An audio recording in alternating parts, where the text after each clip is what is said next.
रसना बासना श्रवण रमण ए तो पशुतुल्य कर्म मनीष जीवन पाइछु जदि तू करि जा किछि पुण्य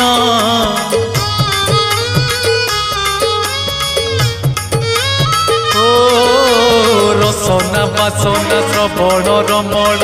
ए तो पशुतुल्य कर्म मनीष जीवन पाइछु जदि तू करि जा किछि पुण्य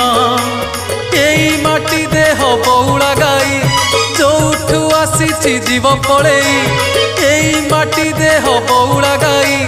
जोठू आसीछि जीव पड़ेई तो साथी रे जीवेनी केही एक जीवन तो सेई जिए प्रभु नाम धरे नाही धिक जीवन तो सेई जिए प्रभु नाम धरे नाही।